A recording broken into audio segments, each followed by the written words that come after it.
Hey, Nerf Herder, I'm Addy Thomas. Hey, I'm Ben Milton. Thanks for joining us for another episode of Certain Point of View as we make our way through the Star Wars galaxy sometimes, and then sometimes we talk other nerdy stuff that we really care about. So you can, of course, find all of these podcasts that are part of the Certain Point of View family on our website at certainpov.com.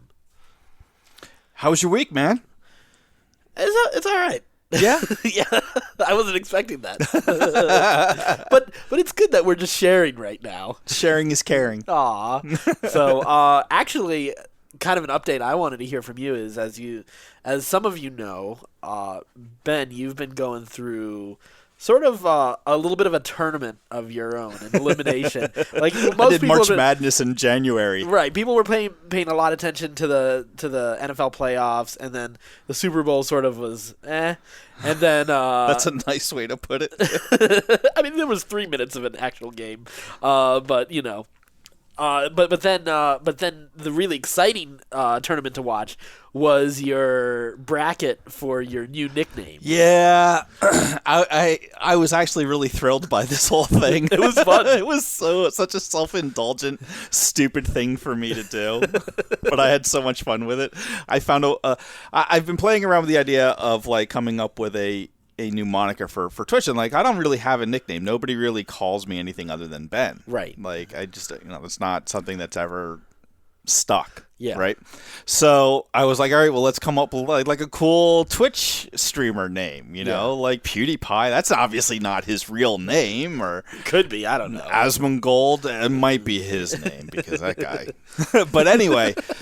So I was like, all right, so I just threw it out there, like, what are some suggestions? And a whole bunch of really great creative suggestions got thrown out. And we kind of did a thing on Facebook about it. And then I went and I found a bracket site that, like, you can make your own brackets. And so I just threw all the names into the bracket, let it randomize it, and said, okay, let's start voting it way down. So we went from 16 names, and then this weekend we finally had the finals on Super Bowl Sunday to see what the name would be. And it was down to two great names.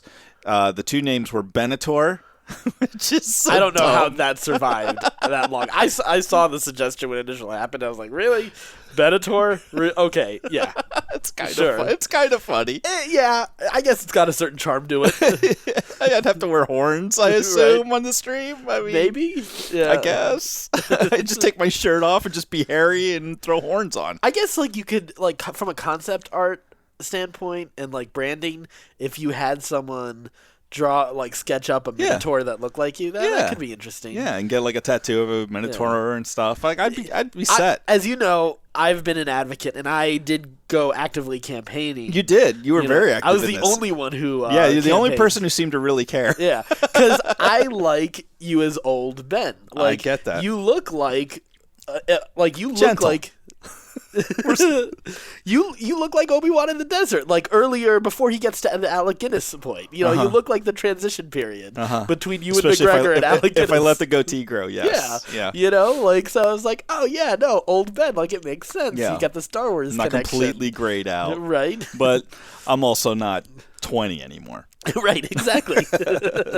I'm older, Ben. Right. Yeah. Yeah, so that's... You like the desert, too. I mean, you do want to love the move to desert. Arizona. That's Like, true. it just Vegas, feels yeah. like, you know, No, it is it's a the really... wretched hive of scum of villainy, you know. I love Vegas. And DC. Yeah. It feels that like that feels like a really good name, and that was one of the names that was in there, and I actually honestly thought it was going to win. Yeah, it was definitely a contender. But it ran into a really good name along the way. And that anybody who knows you, it's hard not to vote for this. It's such just a good because name. it's such an in-your-face, like, just slap. It's just it's brutal. It is mean. It is pretty brutal. And the name is Has Been. Which is so hurtful when I say it. Yeah. I'm thankful. So it won. It ended up winning. Of course. It won because it was so mean, and everybody was like, of course, that's the one that we should go totally I mean, go. But it only won by one vote. You reaped what you sowed. Yes. No, I deserved it. It's fair. Karma's a motherfucker. But yeah, so it won. It won yesterday. And so I went to change all my social media profile stuff to Has Been. And it's taken everywhere. Everywhere. I can't get it on Twitch. I can't get it on Twitter. Did you look at who has it? Uh-huh. Yeah. Were they good? No. No, I think the real has been on Twitter. I think the last time he tweeted was 2016. He has a grand total of 10 tweets. Oh, okay. Yeah. Well, thanks, Addy. Very active on the Twitter community. And Twitch just wouldn't let me have it. It said somebody else has it, but they don't have an active page up. Huh. So it wouldn't let me have it. So we're sticking with old Ben. Yeah. I didn't even give Benator a chance. Yeah. I did look. Actually, I did look, and I think it was available.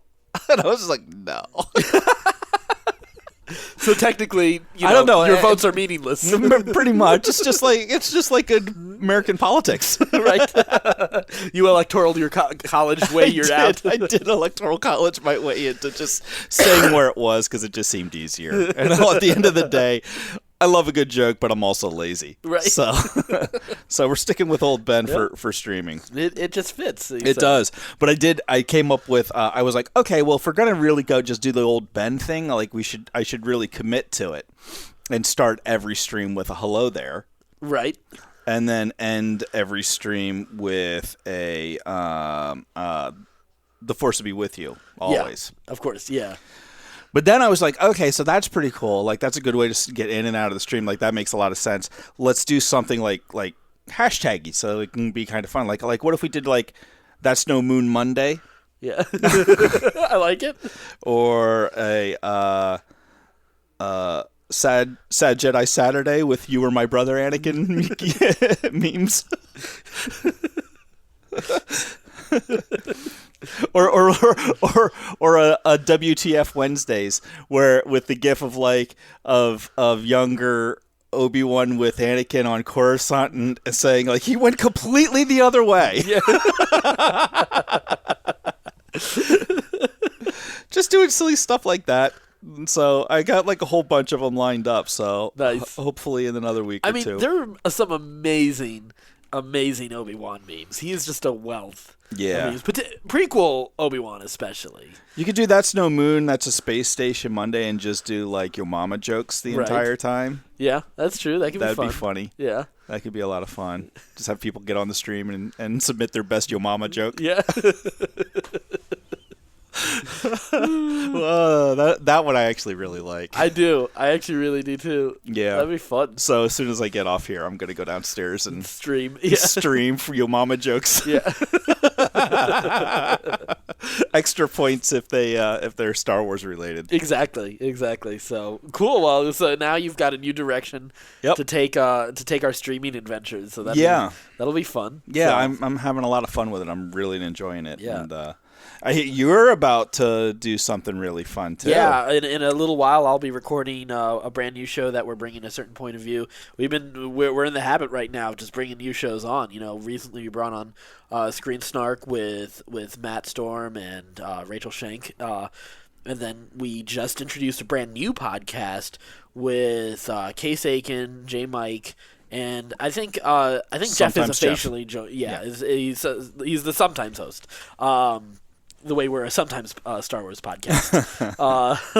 But they just launched Men of Steel, in an homage to Superman and characters like him. So that'll be interesting, especially as they delve into that. I'm looking forward to the not Superman characters more than the Superman ones. Although I will be very interested to see like what they kind of do with some of the animated series stuff and stuff like that, because there's some really fun material out there that they can go. There's such like you could do like some really cool stuff just like with a couple, like examining a few episodes and what it says about that character and what it says about the time period that he was created in. So like there's really a wealth of what they can do with this Men of Steel show. So it's going to be interesting to see what they're able to put together there. So I'm excited for J. Mike. Case obviously, he has all of us have podcast ideas constantly, but Case has a constant. Is prolific. Yeah, he's like the Elon Musk of podcast ideas. Right? It's just a never-ending font of just like, okay, yeah, that's a good show idea. Yeah, that's a good show idea. Yeah, it's a good show idea. Well, he's been more willing to express it at the very least. At the very least, yes. And he's he not only has he been willing to express it, he has done the follow through to make a lot of these podcasts happen. So. He has almost as many podcast ideas as Matt Storm has podcasts. Right. That's how many. Well, podcasts he actually has. I think he technically has as many podcasts now. Yeah, Matt's cut back. Yeah, Matt's cut back a couple of them. Yeah, over exactly. The years, so, so I think that they're on par, and like now I'm trying to catch up. Yeah, I had to cut back, so obviously we'll see. I'm really only adding one. We've got our streaming. Well, I'm doing the streaming. Yeah, so we're active. Yeah, we're doing stuff. Yeah, and we got some other stuff. It's a podcast with video. Yeah. It's really all the stream is. And we got some cool stuff coming down the road too, outside of a certain point of view that we're going to be really, really excited about talking about too. But, and well, speaking of certain point of view, this is just like a big intro to this week's show. I know, we usually don't right? have this much to talk about, but we had a complete redesign of our website. Yeah, and it looks amazing. And I want to give a MJ. huge shout out to MJ. Holy smokes, she put in a ton of work to revamp that website, and it looks amazing. Yeah. It's now so easy to see and find and listen to shows on the website. It's so nice to find someone who knows what they're doing. Oh my God, you and I hate doing web work. It's the worst. Like when it comes to like working with our social media and everything, we just both like kind of like I don't wanna. You're a little bit more. I'm trying into doing social really media, hard. I'm but doing a trying website, so hard. neither of us. Yeah, I'm not good at that. I'm not good at that. Yeah, that's just not my area. Which is funny because like I did it as a career technically for a while, not by choice. Not by choice, and not very well. Yeah, but better than the person who was doing it before you. Yeah. But MJ stepped up and built this beautiful website for us, and it looks amazing. All the shows are there. The players are on the page, and RSS feeds are right there on the page. Everything is super streamlined. All the different places amazing. You can access each of our podcasts are there. Our Patreons are linked to properly now. Yeah, everything is where it's supposed to be and looks right and is coordinated. It's amazing. And then our Discord server is blowing up. Yeah. Like, it is doing so well. Like, if you're not on our Discord server, you're missing out a lot of fun, a lot of interaction. Not just with me and Addy, but with all the hosts. Like, everybody is jumping in and out of each other's channels and commenting and just having a great time. There's just a lot of great content and a really cool community that's kind of forming there. It's just a fun hangout. And here's the thing, guys. With Discord, like, Discord is known as, gaming voice, voice communicator, basically, software. But there's also a lot of people are using it just to kind of hang out, like, in a forum sort of way. Like, I know some people use Slack professionally, especially. Mm-hmm. Discord is a ton of fun, and I can tell you this based on like, so I work for like a major TV network, right? During the day, and across the street we've got like some major defense contractors. Like we're really close. We work really close to the Pentagon, so there's a lot of like high security. Those guys have Discord installed on their phones for Pokemon our Pokemon Go Discord feed, so that we can coordinate raids and stuff like that. So if you guys are worried, like I'm sure everybody has different security protocols with what you can put on your phone, but seriously, Discord, your computer or computer, and it has a web browser. Yeah, you can either hook it up through your phone or if you're at work and you just want to like pop in real quick, it has a web. You can just log into it through the web. You don't have to download. You got a web app. Browser version, the desktop app version. You've got a mobile version. You got plenty of ways to you have phones, don't you? Yeah. Any of you Diablo fans or Blizzard fans just rolling your eyes right now.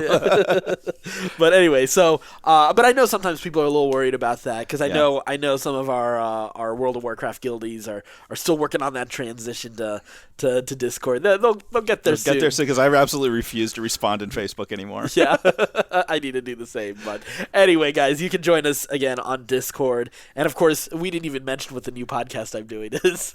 Oh, I didn't know if you were ready.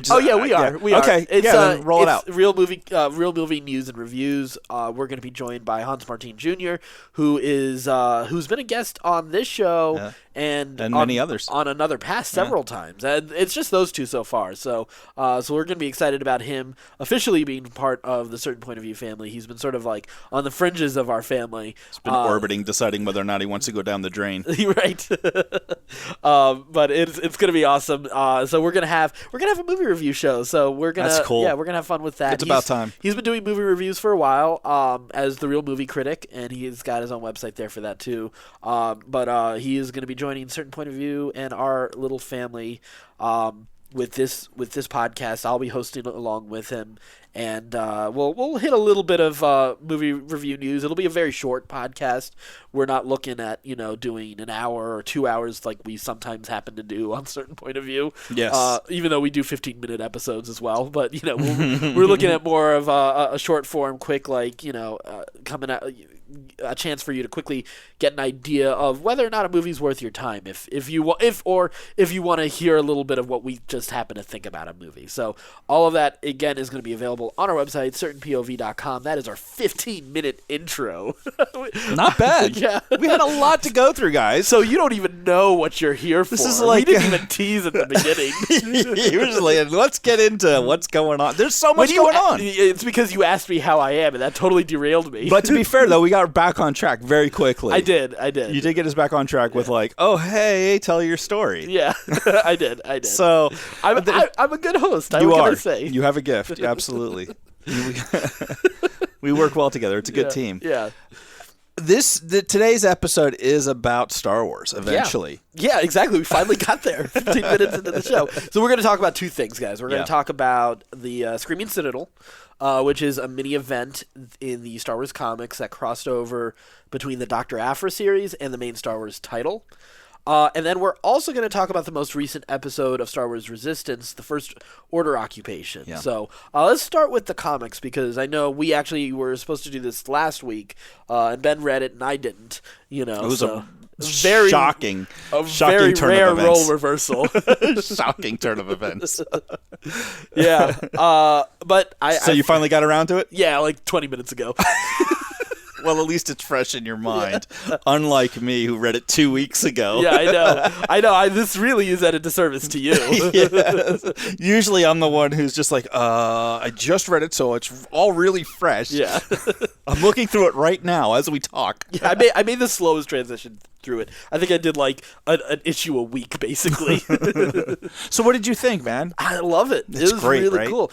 You know what? Here's the thing. Dr. Aphra is such a breath of fresh air to the Star Wars universe. We've been gushing over Dr. Aphra in a recent episode as well, but this is really one where she just shines. Yeah. And what throwing her into the mix of our familiar Star Wars crew and what she does to that is fantastic. She's just a fantastic character. There are a couple they're just a couple characters like that in the Star Wars universe that have done a really incredible job.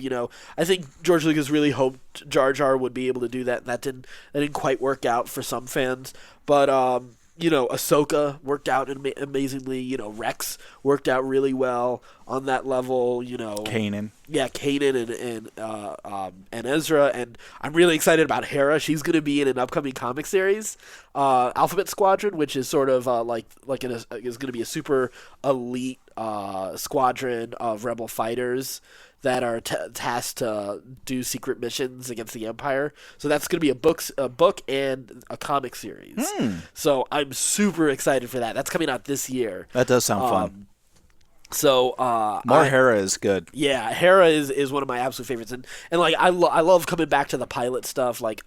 Rogue Squadron was one of my earliest ins into the Star Wars universe, playing the Rogue Squadron PC game.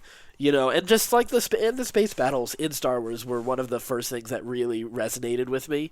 So I'm all for it. I can't wait to get into that. So one of those characters like Hera, who feel like they don't feel like we're just repeating It doesn't feel like you're taking a Star Wars template character and copying and pasting it and then just changing a couple details and a name, like these feel like really well developed characters, because they are developed characters. They start with a really interesting core, and they let these characters develop in the Star Wars universe in very interesting ways and help expand the Star Wars universe in terms of locales and locations and traditions, like just like with what those characters do to expose the expanse of the Star Wars universe, like a character like Hera and the Twi'lek culture, like the idea of like a Kalikori and like the family tradition and stuff like that. Dr. Aphra is very much like that, with her past and her tragic past and how she's dealing with it, and how she, we recently talked about dealing with her dad and sort of this quest he had, and now how that informs her as a character, and sort of the bitterness, and her sort of, she's a fun character, but she's a very dark character for sure.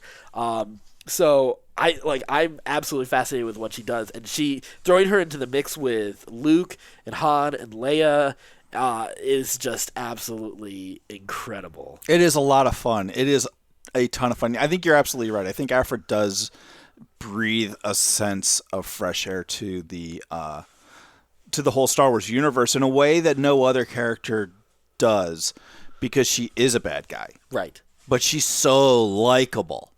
Like traditionally the bad guys in Star Wars are super unlikable. Yeah. Like, I mean, you like Vader, but there's really not a lot to like about him. Well, you fear Vader. And he's such he's a monolith, Yeah, and so is the Emperor. Yes. I think they were hoping to hit on some of that charisma with Count Dooku.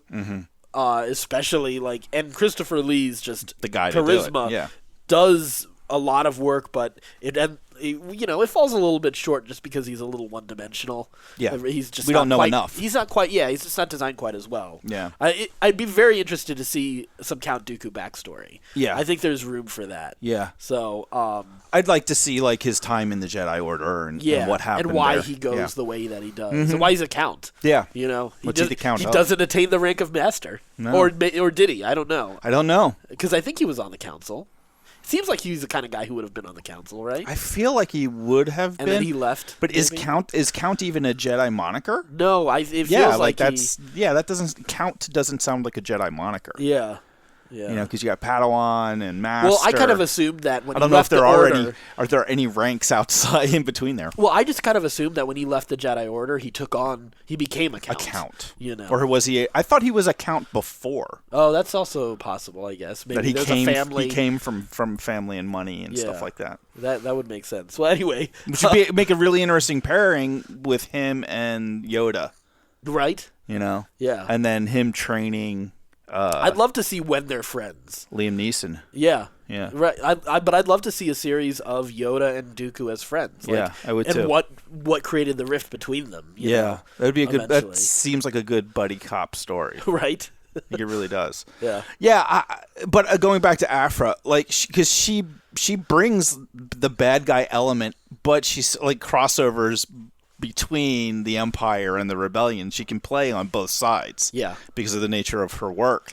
And it does make for interesting character stories that you wouldn't get to tell if it was just Han and Luke and Leia running around. Yeah. Because you have somebody who's constantly screwing the heroes over to the point they know it's happening and she still does it. Yeah. It's so refreshing. It's such a fun ride for the Star Wars universe. We don't have anybody else like that in Star Wars. Hondo kinda, but Hondo's the closest to it, but even Hondo they aired a little bit more. Well, actually, you know what? You rewatch. Hondo does some pretty dreadful things. Yeah, he really does. He really, really does. So Hondo's on that level. Hondo's kind of on that level. Yeah, and he's fun. But he doesn't capture my imagination the same way that Aphra does for some really? reason. Yeah, I love Hondo. I love Hondo, but I'm Aphra is quickly becoming one of my top 5 favorite Star Wars characters. Yeah, easily. Yeah. So to kind of recap what happens in this series, you have it's just a 5-issue arc. Essentially, you pick up with where we had left off with Aphra, where she now has this ancient Jedi's consciousness in a crystal, and she needs help unlocking it. And then you also got Luke, who needs a mentor to show him, so to give him a little more Jedi training, and he's in search of that. So the two of them team up to find out how they can do to find this. To go to this to the planet of Katathaton. I'm glad you said it. I know. I've been practicing the last couple of weeks. It was all for that moment. Nailed it. Katathaton. I read it like a couple times. I was like, I think that makes sense. Because they even make fun of like how it isn't pronounceable. Really yeah. It's poetically beautiful, but it's not pronounceable. Yeah. So it made it my quest to make it. Spit it out. Right. Well done, sir. Well done. But it's also known as the Screaming Citadel. This palace on this planet.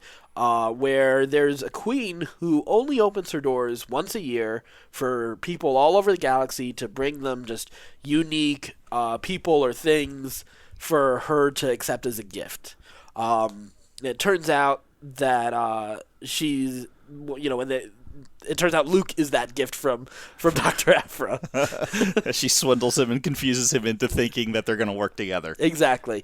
And it turns out that she's a vampire queen. Yeah. So, parasite type thing. Yeah, we're a parasite where she's able to control an entire hive mind of the people on this planet. And it's sort of like it's a little freaky. It goes pretty horror story pretty quickly. Oh, it is a full on horror story, and it was really cool because we don't really see a lot of horror stories in the Star Wars universe. We tend to have a lot of our here's the underdog rebellion, swashbuckling adventure. Exactly. Yeah. So it was really cool to get to see a horror story. In the course of this, we get a couple backstabs here and there again from Dr. Aphra. We get some amazing moments with BT and and 000. Yeah. Which also they also put their best descriptions in here. Creepio and the Death Star on wheels. Yes. Were my favorite descriptions of them. We also have Sana Staros, who is a character that if you're a little, so we'll be jumping back into the Star Wars main title very soon. But Sana Staros is another smuggler that Han has run with before, and was technically married to at one point. Yeah. It seems like more not convenience sake. Convenience, not because of any love. Because in fact, it seems that Sana and Dr. Aphra were an item. Yes. At one point. So. And that is definitely chilled. Oh yeah. At this point, yeah. That is a big part of this little arc as they try to rescue Luke from the vampire queen. So I'll just say at one point in time, Black Kyrgyzstan gets turned into the Wookiee. The Wookiee. Yeah. The black-haired, scarred-up Wookiee gets turned into a vampire monster. Yeah, which is a thing that they're not nuts. It is amazing. They just unleash him on this planet and on the Citadel, and which is of real concern to the Queen as well, because apparently they have a no Wookiee policy on this planet. Yeah. So that was very amazing. That was a really fun ride. This run is really cool. I loved the story arc. I thought it was incredibly well written, really well paced, just the right amount of length with the 5-issue run, and the crossovers and stuff. There was a middle book in there. I forget which book it was because it's been a couple weeks now, where the artwork changed to little light-hearted style. It was the Dr. Aphra one. So yeah, I wasn't crazy about that art style for this story. Yeah. When they get back to the more realistic horror kind of look to the art, it has a little bit more of a gothic look to it. It felt better matched to the story. The artwork was fine; it was well drawn and stuff. I just didn't feel that it matched. Which is funny because I actually am not a huge fan of the art style that they used on the Star Wars title, which is the Gothic one you're talking about. Yeah, it's definitely the more appropriate one to this particular story arc. I actually prefer the Dr. Aphra style a little bit more. But you're absolutely right. For this story. For this particular arc, the other way around works well. And I don't think I ever really it didn't take me out. No, it didn't take me out, but I just noticed I was like, I don't like this as much. Right. As I liked the other way. Yeah. And I think that's the first time where I really like put two and two together, where I was like, oh, this art style is telling the story. Yeah. Like, just by the way that it is drawn, it's communicating a certain feel to Which it. says some really good things about some of the artists that are in some crossover events when they are able to make it feel a little bit more seamless, you know. Maybe not necessarily seamless, but still tell the story. Yeah. So, but yeah, you're totally right in this case. I do like when your attention is drawn to that, because that is something that we don't always get to appreciate, or at least we don't vocally appreciate it as much. Because the art, we sometimes take it for a little bit for granted. We talk about the story a lot. Yeah, we talk a lot about the story and the characters a lot. So it's cool. It is cool because I'm not someone who, like, I shout out to someone we've actually had as a guest, but John Lutz. He's like, I like talking to him about comics a lot because he studies the artist. Yeah, he's a little bit more aware of the art. Like, he'll talk about the story and everything too. I'm a little bit more plot oriented than he is, but like that's where like I get to talk to him, and then I get to see a little bit more of like, oh, here's the art perspective of it, and I get to appreciate that, which is such an integral part to the comic book tradition. Yeah, to that medium. Yeah, I'm trying to be more aware of it as I go, because I tend to. I've known this about myself the entire time that I've been reading comics since I was 16. Was like I'll just read through it very quickly and just like very cursory glances at the artwork most of the time. Yeah. Unless something really catches my eye, I'm just like, okay, that's what's happening. What do the words say? Yeah.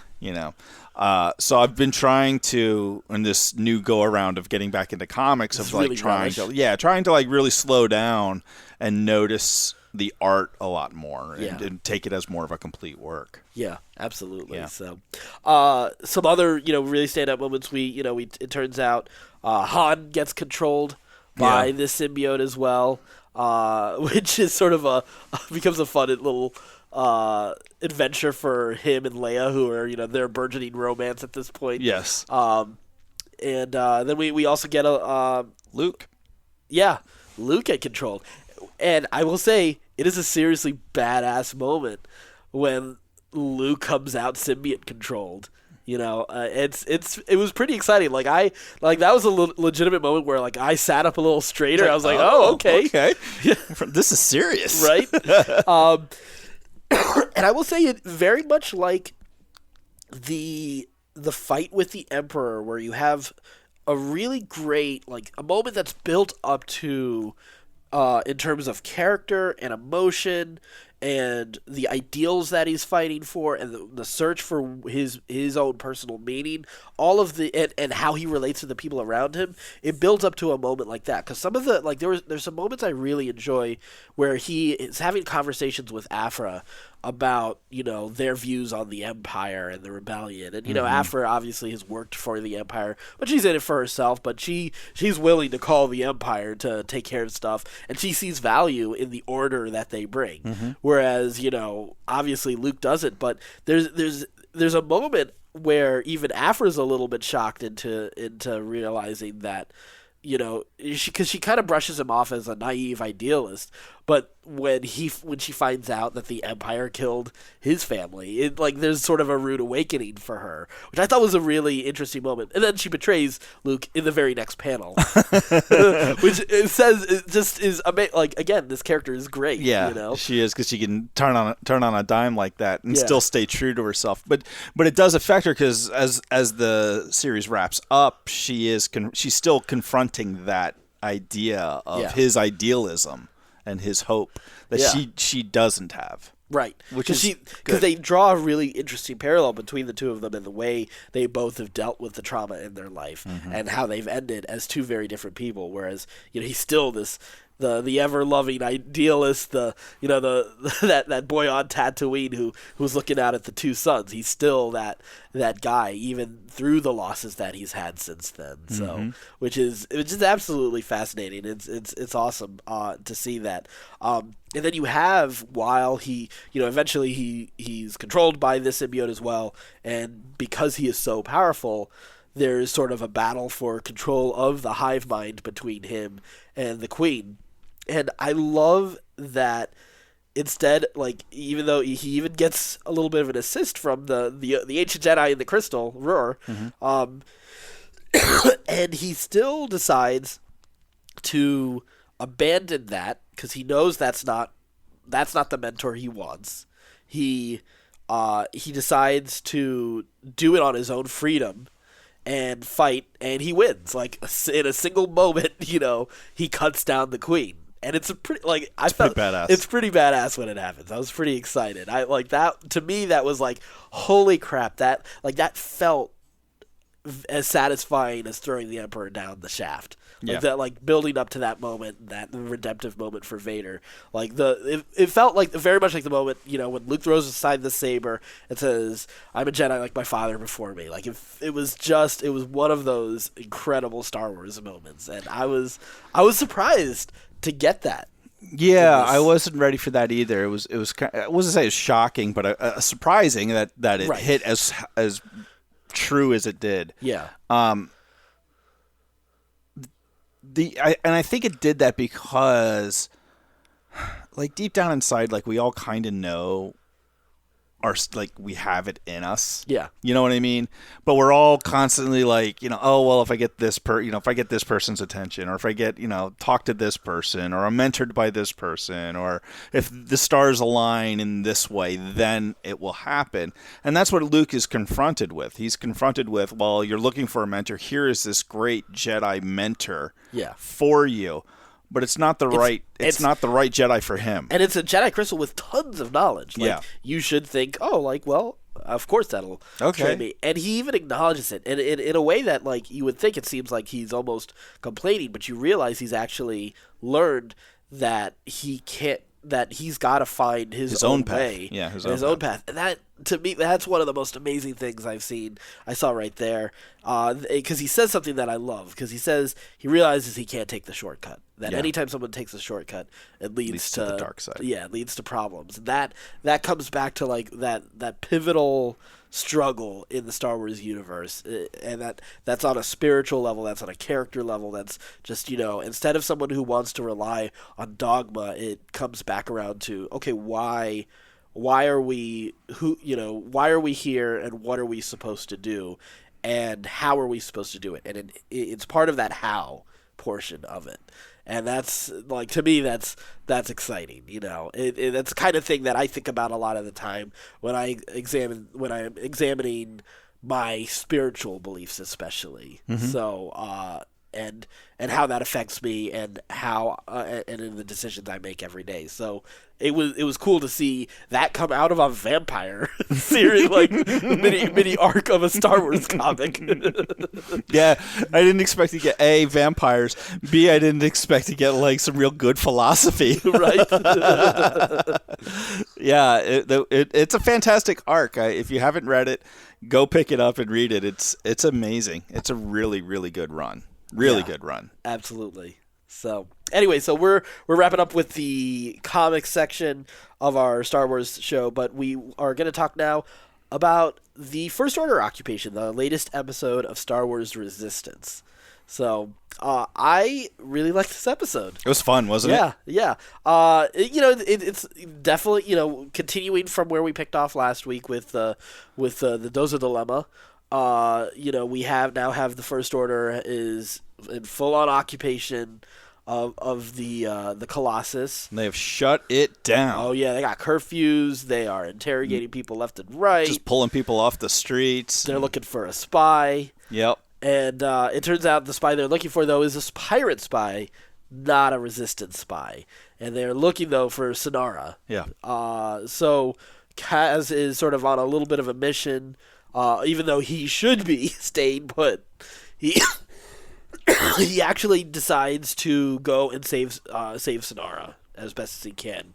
And of course, hijinks ensue.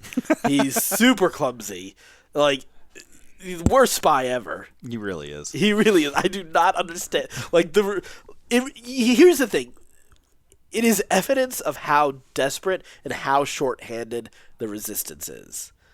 I think it's the best testament to that. Is him. Yes, that's their spy. I mean, because they literally recruited him off of like one mission, and they were like, "All right, you're our guy. This is what we're going with. We just need hands, people. Try not to die, even though you're gonna." Yeah, that's a fair way to look at it, I suppose. I mean, I looked at it also of like it's also the kids aspect. Well, not only it's a kid show aspect, but it's also part of the tale that they were telling there is like the burgeoning romance between those two characters, or at least on Kaz's side. It's gonna be. You think so? Yeah, it's gotta be. This is like it's trope story writing at its basest of like the young guy like falls heads over heels for the smarter white. Like this is every single rom-com movie that's fair. plot ever devised. Like she has it all together and seems very put together, but she lives in this crazy world with like these really complicated things, and he's head over heels I still doofy feel like for Tora her. and Kaz could be an item. They could be. They could swerve it and go with the nerdy girl. Yeah. He thinks he wants the sexy pirate girl, but he actually loves the nerdy girl. Like this is like the love triangle of the Star Wars universe right now. This is what we're faced with. Yeah. This is it. You just got to hope that he's not related to one of these girls. I'll tell you that this love triangle that would be a truly Star Wars that's love true. triangle. Yeah, that right there is the ultimate Star Wars love triangle. You're related to one of them. This, frankly, is a better love triangle than Rey, Kylo, and Finn. Is that a love triangle officially? No, but people have tried to make it one. Because it feels like people are trying to put Poe in there too. Finn, well, yeah, which is fine. But Finn clearly had a thing for Rey. That's true. For a movie and a half. Yeah. Until he met what's her name? Kelly Marie Tran. Yeah. Yeah. Yeah. And he's not really into her, but she's into him. Yeah. Because Rose's kiss came out of nowhere. Let's be honest. So random. Yeah. So random. Of all the things to complain about in that movie, that's one I'll get behind. Yeah, I'm with you there. That came out of nowhere, just like her flying sideways into him. Yeah, and then quoting G.K. Chesterton in her own way. She should have just used the G.K. Chesterton quote. It was much better. Well, yeah, they should have just went for it. Yeah. As it will be said in the very far, far future in a galaxy far, far away.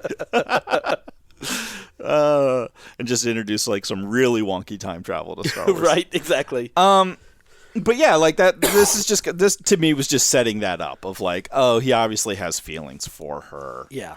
Like they kind of hinted at it before, and now even BB-8 calls him out for it, and he of course overreacts to it. Yeah. Well, I did like a moment where he really like kind of like tries to set up a tearful goodbye. Yeah. And it just falls incredibly flat. Like that, I did enjoy that moment. It's well written. Yeah. It's a well written trope. Yeah. But it's a trope nonetheless. For sure. And I totally loved it. I mean, it was a fun episode. Yeah. Like, there's nothing wrong with that. Well, getting to see First Order stormtroopers, chasing. Be badasses. Yeah, it was. Yeah, that was fun. My favorite thing was when they stole that little creature's buffer or whatever, right? And then they beat him on the elevator. that was my. I can't believe it. That was my favorite moment of the episode. I want to know what that guy's name is because we've seen him throughout the series at different times, just buffing the hallways. Yeah, and I want to know, why did the stormtroopers take that from him? Right? What do they do with that?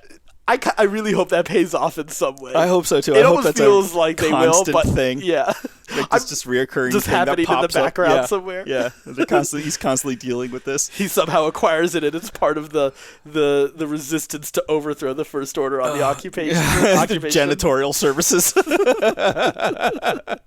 Which I love that dude. There's a very Star Wars thing to do because everybody kind of looks down on janitors. That's true. So it would be kind of a fight the power message from Star Wars. Yeah, I can see that happening. Then he becomes more of he becomes an integral key to the plot moving forward at some point in time. He may very quickly. He's already elevated very quickly to potentially one of my favorite Resistance characters. I would go for a Funko Pop of that dude. I'm waiting for him on what's the game on the phone? Galaxy of Heroes. Yes, as soon as he shows up in Galaxy of the Heroes, I'm in. I will build a team around him. Yeah, so yeah, he's a little. There's some fun flavor. They're continuing He's amazing. to develop Yeah, the group. Yeah, that was my favorite, like, little color piece added to the whole thing, because the rest of it was pretty paint by numbers, but to put that 20-second piece in there was fantastic. Yeah, that little interruption on the elevator was Yeah. such a nice moment. Yeah. So, but yeah, so absolutely enjoyed this new episode of Resistance. I'm excited to see what we have in store for the next, I think, 3 episodes left, or so. I have no idea. Yeah, I didn't even know it was back, so I don't get to say. I know, right? We're the worst Star Wars fans ever. We're so bad at this. Yeah. Well, we're sometimes Star Wars. It's a sometimes fair. Star Wars podcast. It's fair. So, yeah, as much as this is a sometimes Star Wars podcast, of course, you can check out other podcasts. Wow. Yeah, I don't even know what I'm saying anymore. You're just not good at this. No, I was a little too arrogant earlier in this episode about my hosting ability. So, you can check out other podcasts that are part of the Certain Point of View family on our website, certainpov.com. Don't forget to rate and review them. We'd really appreciate them. We really appreciate that, because that is a key way for us to get discovered by new people, and we really do want to grow this podcast so that we can do more with Certain Point of View. Yeah. We can do more streams, we can do more podcasts, we can do more shows and different types of shows, because we've got a wealth of ideas, but we need sort of like legs to actually kind of make that happen, and we need people and bodies, and that's only going to come by people recommending this podcast and sharing this podcast with their friends and family and other nerdy associates that would enjoy this kind of conversation. So you can do that, of course, by sharing our website, certainpov.com. Don't forget, you can also join the conversation with us on Discord. And also, if you want to help this podcast and our podcast family grow, please consider being a patron. You can find out how to contribute and be a part of what we do on Patreon. Just go to our website, certainpov.com. Until next time, though, stay scruffy, my nerf herder.